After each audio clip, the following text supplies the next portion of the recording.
Hi, everybody. Happy New Year and welcome to Your Move. I'm Andy Stanley, and hopefully by now you've established a couple of New Year's resolutions that will make you a better you. But what if there was a New Year's resolution that would make the world a better place? I think there is, and that's exactly what we're talking about right here on Your Move.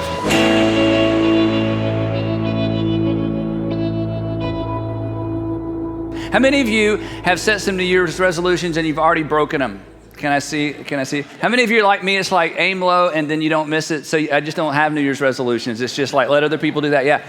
Well, hopefully you have at least thought about the new year and what you want to do different. And, you know, it's really the season of self-improvement. You know, I just kind of want to make myself a better version of me. You want to make yourself a better version of you. Churches generally have really high attendance the first month of the year, and then it kind of wanes off. Health clubs, you know, you show up. Those of you who go all the time, it's like, who are all these new members? They're not new members.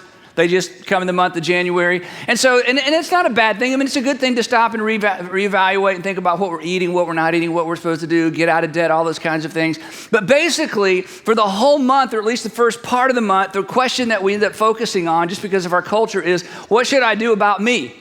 You know, how do I make me a better version of me? And that's not a bad thing. You know, how do I get slimmer? How do I get stronger? How do I get smarter? How can I get out of debt? All those things are good. But for us, for the next few weeks, I want to try to focus your attention and to focus our attention on a bigger, better, broader question. It's a little bit threatening. In fact, some of you are going to be really disturbed by the question, and that's good. That's why we're going to talk about it for 3 weeks and not just 1 week. And to introduce the question, I'm actually going to do something we don't normally do. And so if this is your first time, no problem. This isn't something we do all the time. I'm actually going to read you an entire chapter from the Bible. It's from the book of Nehemiah. And Nehemiah was an actual Jewish person who did an extraordinary thing, and it was so extraordinary, the Jewish people valued this story so much that it became part of Jewish scriptures. So this is a story that predated the Jewish Bible, and then it was added to the Old Testament, and then it was added to the New Testament, and that's why we have copies of it today. And it's a story about an extraordinary leader who did an extraordinary thing, and the reason, especially if you're not like a Bible person or you kind of are not into the whole religion thing, the other reason this is a fascinating story is because there are no miracles.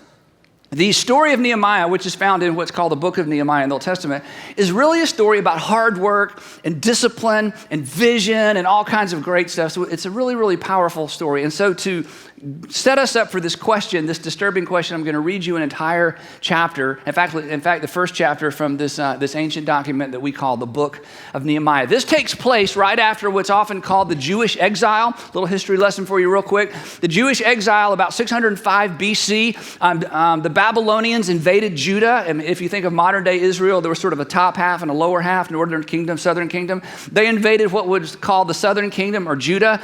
And so for about 70 years, the nation of Israel kind of shut down. Temple worship shut down. They kind of went out of business because they've been conquered by the Babylonians. About 70 years go by. The Persians have conquered the Babylonians. And so Cyrus the Great decided, hey, why do we have these Jews scattered all over the place? He made a proclamation to everybody everywhere. Hey, if the Babylonians took you out of your homeland and sent you somewhere, everybody go home. Everybody just go home. So everybody kind of was able to migrate back to their nation of origin. And so ultimately tens of thousands and eventually hundreds of thousands of Jews migrated back to Israel to kind of crank up the economy, get the temple going and all of that. But it didn't go so well because they'd been gone for so long. And so many of the best and brightest had been taken and basically kidnapped by the Babylonians 70 years prior. So they're having kind of trouble getting things going, and the economy is stalled, and other people have moved into that region, and suddenly all these Jews are coming back, and they're like, wait a minute, you know, where you guys been? And so a lot of things went on. So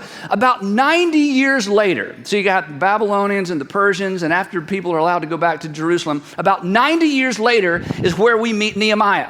Nehemiah was a Jewish man. We don't know if he'd ever even been to Israel. We don't know if he'd ever been to Judah. We don't know if he'd ever even seen the city of Jerusalem. When we meet Nehemiah, he's working for King Artaxerxes of Persia. And so all we know is that Nehemiah is in Persia, essentially, you know, working for this king, and he begins to journal his story, and we have it in our English Bibles, and it's called the book of Nehemiah. That's why it's a fascinating story. So what I want to do is I'm going to read the first chapter from this Old Testament book, Nehemiah, and then I'm going to ask you this disturbing question, and then we're going to talk about it for the next 3 weeks. Any questions? Good. Okay, so here's how it goes. Ready? You can follow. I'm just going to read it up here on the screen. The words of Nehemiah, the son of Hakaliah. In the month of Kislev, now this is important because this is history. This isn't, once upon a time, this is history. In the month of Kislev, in the 20th year, while I was in the citadel of Susa, and Susa was essentially the primary city. They didn't really have capital cities, but it was like the capital city of the Persian Empire. While I was in the citadel of Susa, Hanani, one of my brothers, came from Judah, southern part of Israel, with some other men, and I questioned them about the Jewish remnant. Now remember, all these people are kind of migrating, immigrating back to their homeland, and so he's asking about how that's going. And those who had survived the exile, because remember, these are families that had been displaced. They have kids, they have grandkids, and so they're moving back in that direction. And also about Jerusalem. So these guys come to see Nehemiah, and Nehemiah, who maybe has never even been there, is like, how's it going? I mean, you got the temple thing going. I mean, are we a nation again? How's it going? And they said to me, those who survived the exile and are back in the province are in great trouble and disgrace. Nehemiah, it's not going well. Really, it's terrible. He goes on, it says, the wall of Jerusalem is broken down and its gates have been burned with fire, which basically means we have no defense. We're kind of a no man's land. People come, people go. There's all these other cities. There's all these other powerful people. And people are moving back in that direction, but things are not good. And then this next very powerful statement. When I heard these things, I sat down and wept. In other words, for Nehemiah, this wasn't just news. Oh, that's interesting. Hey, too bad to be you. Here's a check. God bless and good luck. Because I live in Susa. I work for the king. I eat and live indoors. I know where every one of my meals is coming from. I know what I'm going to do day to day. I'm raising my family in the most powerful, most wealthy culture in the whole world. Sorry about Jerusalem. See ya. Don't want to be ya. Okay, that was not his response. When he found out what was going on, his heart was broken. And he wept. It continues. For some days I mourned and fasted and prayed before the God of heaven. And then he journals his prayer that he prayed for his nation, probably a nation that he'd never visited.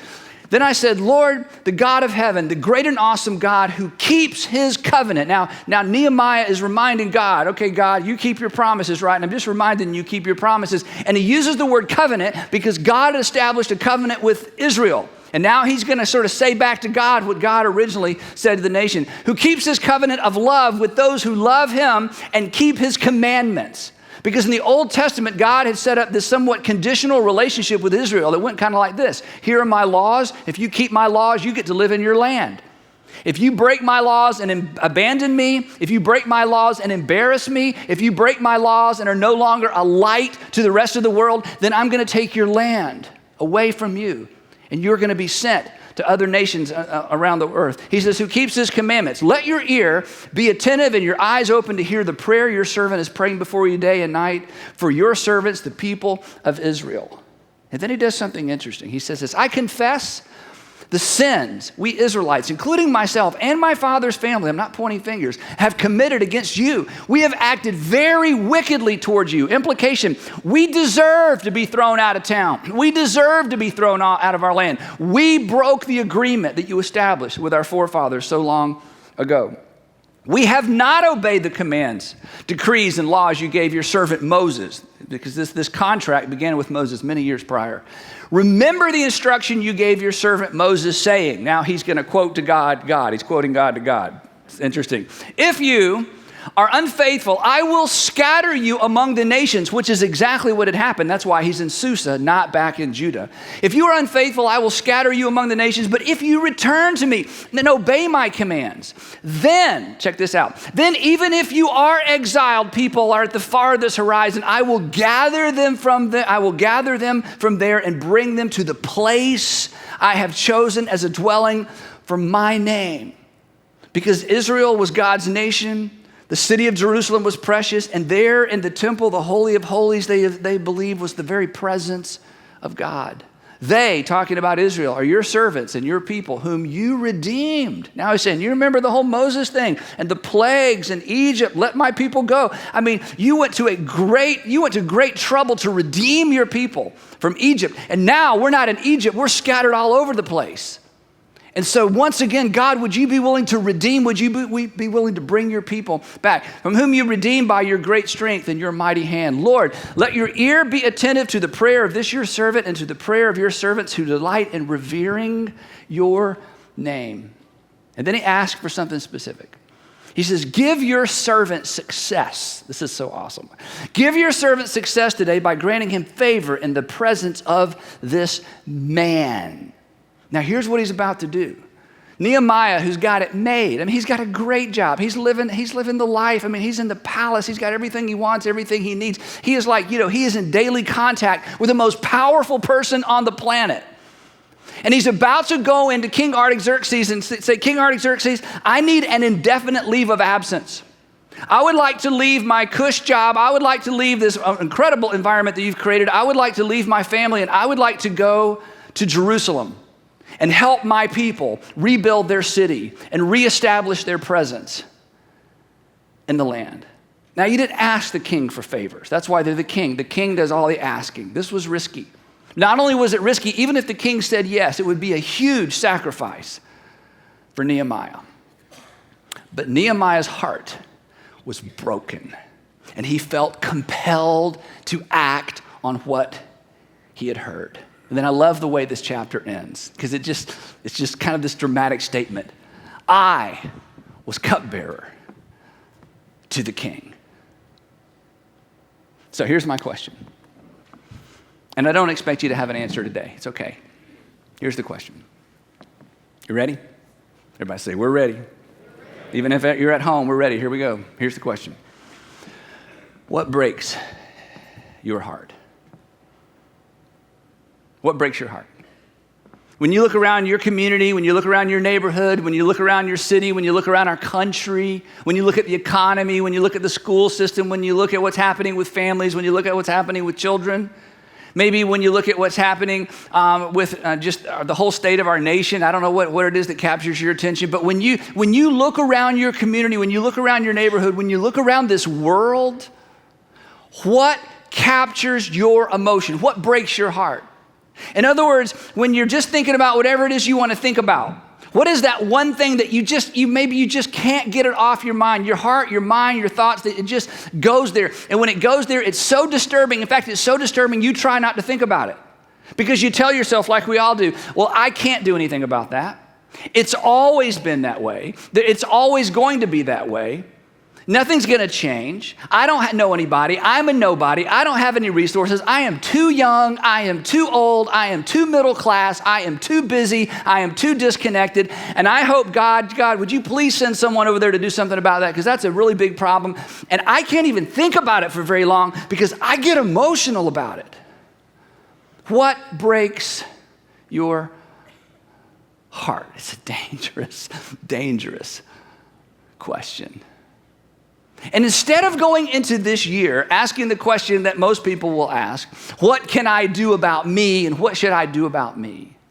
What if we ask the question, what should be done around me?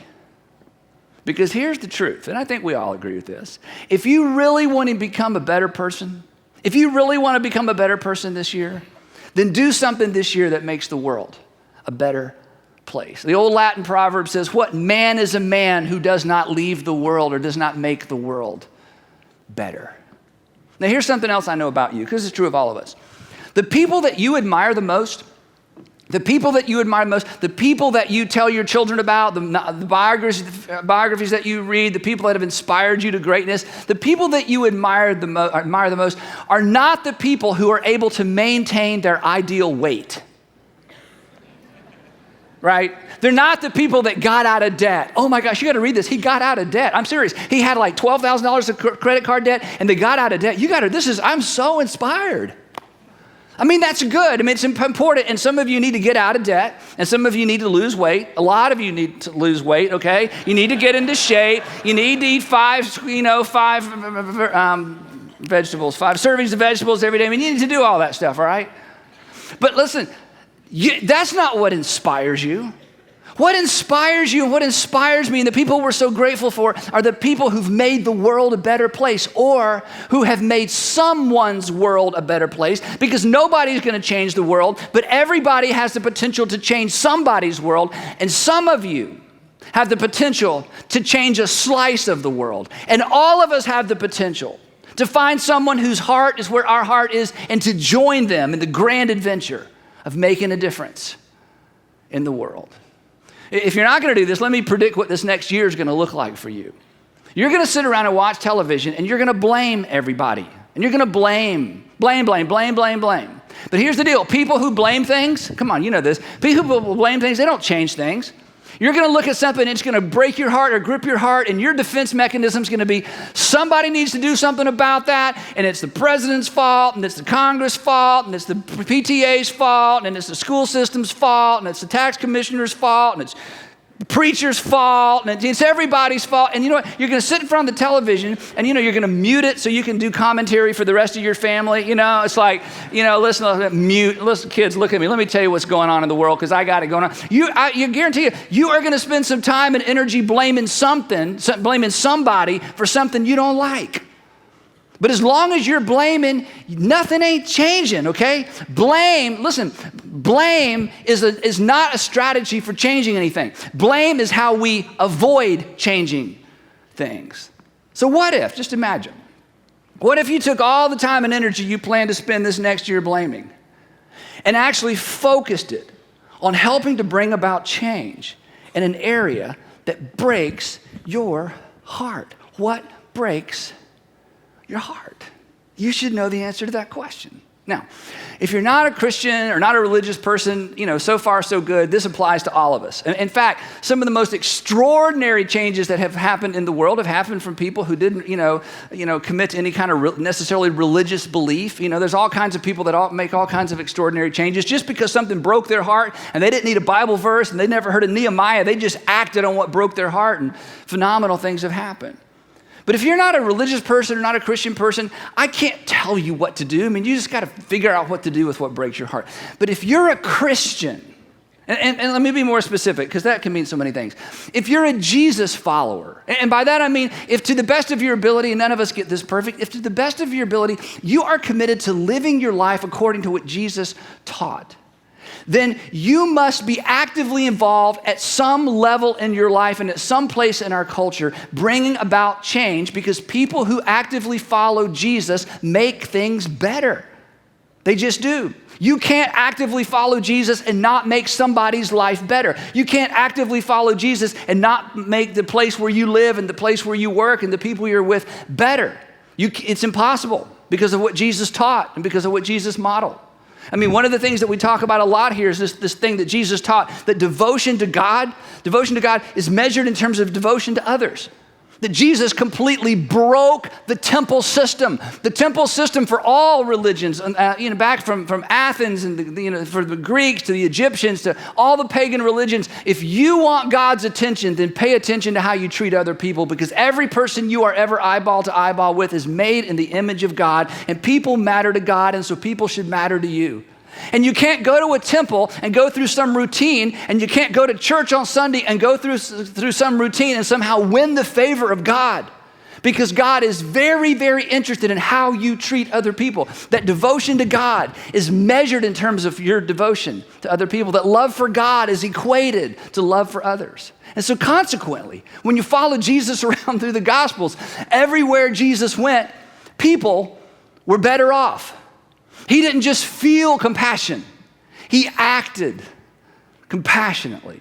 Jesus taught that people have inherent value, not ascribed value. This is huge. In other words, Jesus modeled that there's not a pecking order. There's not, well, I'm a Roman and you're not a Roman. I'm so sorry. It's not, hey, I'm a slave owner and I'm a slave. It's not, well, I'm a man and you're a woman. It's not the color of skin. It's not how much money we have. And in the religious system Jesus showed up in, if you had a lot of money, the assumption was it's because God gave you greater value than people who had less than you did. And Jesus came along, and the way he conducted ministry, it communicated without any question that everybody was valuable to God. That was an enormous, enormous shift in thinking in the first century. that men, women, and children had inherent value according to Jesus. Tax collectors, Gentiles, centurions. People were constantly shocked at the people that Jesus served, because in their minds there was God and then there was an order of things. And Jesus completely scrambled it, because Jesus believed, as we said a second ago, that every single person you come into contact with is made in the image of God. And so to be like Jesus and to live our lives like Jesus, there's no order. There's no first class and second class. There are just people for whom Christ died. And so consequently, throughout the generations of Christendom, throughout the generations, men and women, Christian men and women, in the name of Jesus have built hospitals, not for Christian people, for people. They've built orphanages, not for Christian children, for children. They built shelters, not for the homeless Christians, but for the people who are homeless. We do medical mission trips, not to take care of the people who say, well, I'm a Christian, but for people who are sick. The same with who we build schools for. That Jesus taught, we don't assign value to people for any reason. People are inherently valuable. Consequently, when it comes to what breaks our hearts can be broken by human need, regardless of where those people live. Now, this is such an American thing. I think it's so easy to misunderstand the fact that this is not normal. This is not natural. It's not intuitive. What's intuitive is I'm better than you based on what I have, where I live, who I know, and the color of my skin. But Jesus completely turned that upside down. And at the beginning of our nation, it's so interesting to me, when they wrote the Declaration of Independence, they wrestled with the phraseology and the phrases and the terms that they used at the beginning of the Declaration of Independence. You may know this, but Thomas Jefferson, he submitted the first draft of this particular part of the Declaration of Independence. Here's how he said it. You've heard a version of this. We hold these truths to be sacred and undeniable. Sacred and undeniable. Now we know what comes next. We hold these truths to be sacred and undeniable. In other words, what's about to come next, this isn't just obvious. This isn't just common sense. This goes beyond that. Benjamin Franklin came along and said, let's shorten it. We hold these truths to be self-evident. In other words, if you think about it long enough, you should go, well, yeah, doesn't everybody understand that? And the whole statement that you've heard so many times, we hold these truths to be self-evident, that all men are created equal, that they are endowed by their Creator with certain unalienable rights. This is a massive idea that was introduced by your Savior in a world that understood that not. And this is why when something breaks our heart about the needs of humanity, when something breaks our heart about human rights, when something breaks our hearts about what happens to families and children, it is God stirring our hearts to say, I feel what you feel, and what you feel may be a reflection of what I feel and have placed in you to feel. What breaks your heart? Now, the other interesting thing about Nehemiah's story is that Nehemiah's broken heart was by divine design. Now, one of the things that ancient Jewish people used to believe, and one of the things that Christians have always believed, is that history is linear. That something's happening, that it's going somewhere, that it's moving in a direction, that God works in history towards specific goals and specific ends. What Nehemiah didn't know was that when God stirred his heart to go back to Jerusalem and rebuild the wall, it was part of a sequence of events that had started before him and would go on long after him, that he was playing a critical role. But he had no idea what hung in the balance of his decision to give in to his broken heart. About 70 years before Nehemiah, a little more history, about 70 years before Nehemiah, God stirred the heart of a man with a very fascinating name named Zerubbabel. And God stirred Zerubbabel's heart to say, go back and start rebuilding the temple. About 14 years before Nehemiah's heart was stirred, God stirred another man's heart named Ezra. He said, go back and teach the people the law. Get the temple operating. Teach people the law. And then he stirred Nehemiah's heart to say, Nehemiah, go back and get them organized. Reestablish my city. And all of that, imagine this, because they had no idea. All of that was in preparation for what would happen 444 years later, when the final Jewish prophet, priest, and king we know as Jesus walked into that very city, went to the temple, and declared who he was to the Jewish people. And all of that history we find in the New Testament, this was a setup for that. God sent his son into this world to do for us what we could not do for ourselves because our sin broke his heart. And Nehemiah's decision to embrace his broken heart was part of what was a part of what God was up to the whole time. And he had absolutely no idea. Now here's what some of you need to hear. Maybe this is something all of us need to hear. You have no idea. I've told you this before. You have no idea what hangs in the balance of your decision to embrace the burden God has put on your heart. You have no idea. You have no idea what, and you have no idea who. You have no idea what segment of our population. You have no idea the people in your community or your city or our nation. You have no idea what hangs in the balance of your decision to create some space to feel what it is that God wants you to feel and do what God wants you to do. You have no idea what hangs in the balance of your decision to embrace the burden that God has placed in your heart. Okay? I think you should lose weight and get out of debt. I really do. I do. I think you should lose weight and get out of debt. But there is more to you than a body and a balance sheet. And your body and your balance sheet are too small a thing to dedicate your life to. So what breaks your heart? What breaks your heart? What breaks your heart? What scares you to think about? And this doesn't mean you have to become an activist. It doesn't mean you have to quit your job. It doesn't mean in fact, I'm not advocating that you do anything irresponsible. The question is, what breaks your heart, and is there someone you could attach yourself to? Is there an organization that you could get involved with? Is there somebody you could become associated with? Is there something you could do that could become an outlet for you to give that extra time, that extra energy, that margin to something that has stirred your heart and may have stirred your heart for a long, long time? This is how great things happen. This is truly a New Year's resolution. Because here's what you know, and here's what I know, and here's what we all know. If you really want to become a better person, do something to make the world, or do something to make someone's world a better place. You say, well, Andy, that's disturbing, and I don't know, and I'm involved in all kinds of things, and there's 20 things that break my heart, and my wife's really nervous now, my husband's really nervous now, and my parents just got me back in school, and now they're going to be afraid I'm going to drop out of school again. I understand. So here's the thing. Just sit on it a week, but ask yourself that question. God, what breaks my heart? And what could I do about what breaks my heart?